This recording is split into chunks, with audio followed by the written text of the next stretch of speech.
Hi foodies stuck at home. This is Foodie Phil and Critic Rebecca, and this week on Foodie on a Budget. Hey Rebecca. What? Guess what I heard? What did you hear, Phil? Sheep! Oh, wonderful.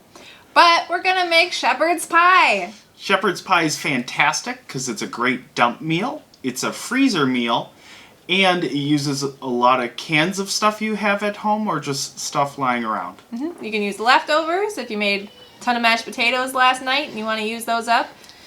And it's an easy throw together meal. Fantastic for around St. Patty's Day.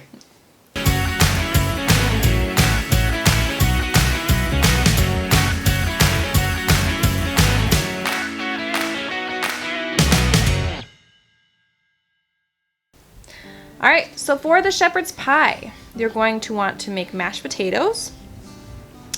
And so I started with this, but you could start with a different step. But it's nice because it's flexible. So if your meat isn't fully thawed, you can start with this step. Or you could use leftover mashed potatoes if you had those. So when you're making mashed potatoes, you're going to want to cut your potatoes fairly large chunks into, about 1 inch cubes. And then I rinsed them to get off some of that extra starch. And then you're going to want to boil them until they're fork tender. So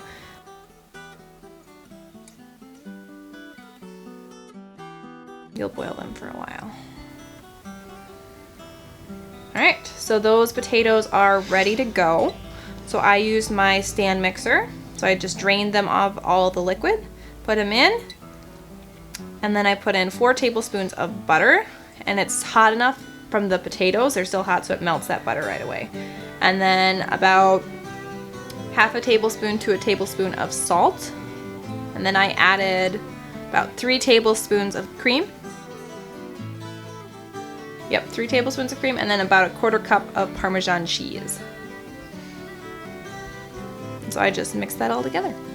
Yeah, it's a nice salty bite, the Parmesan cheese, but it is optional. So then you don't want to overmix these, so just kind of taste it and see if you want a little bit more salt or butter, and see if you like it.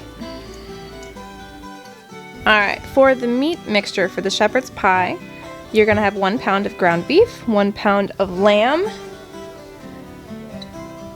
and then you'll use what vegetables you want. So I used 1 pound of frozen peas, 1 pound of frozen corn, and then I used 3 onions, 3 carrots, 4 tablespoons of Worcestershire sauce, some red wine, about 1/2 cup, which is totally optional, and then 3 carrots,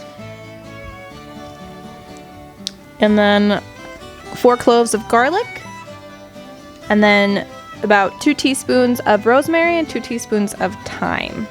And so as your meat is browning, you can start preparing your vegetables. So chop up your onions, make sure you don't get too emotionally attached to your onions. Oh yeah, and then there's also 4 tablespoons of tomato paste. So keep stirring your meat occasionally, and then you'll keep preparing your other ingredients. Okay, so after you brown your meat, you're going to want to drain the grease. And so I moved my meat to another pot, a bigger pot, left a little bit of the grease, and then cooked my onions until they were translucent, and then added the garlic and cooked an extra minute before adding the rest of my ingredients. I peeled my carrots and grated them, and I minced my garlic, so my garlic was ready. This is an easy dump meal. You can kind of just dump everything together or do it in a different order. And I also made a pretty big batch here. If you don't need that big of a batch, you can definitely have it, but it's nice to have some extra to freeze and have an extra meal basically ready to go. So then I just dumped everything together and then made my meat mixture, and then you're gonna want to taste it for seasoning, and as you cook it down a little bit, and then it'll cook more in the oven. So you'll add your meat mixture to your pan, whatever pan you want. And then I added a little bit extra rosemary on top.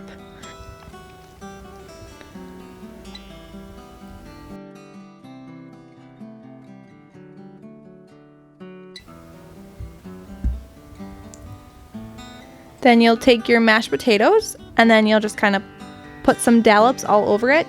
And then you can spread it out and make it all even. So then you will spread it all out and you can add some extra Parmesan cheese on top. I didn't notice that the recipe called for the Parmesan cheese on top instead of in the mashed potatoes, so I accidentally did. So I added some extra on top anyway and had double the Parmesan, but you can add however much you want, if you want a little or lots like we had. So I spread it all out, made it all even, and then sprinkle on some extra Parmesan cheese.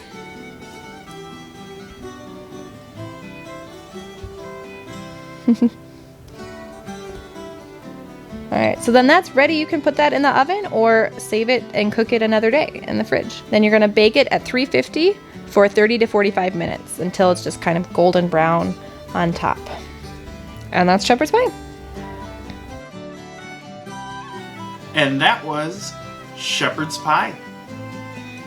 Great meal. Make a double batch, freeze some for later because you'll want to have this meal twice. Try it.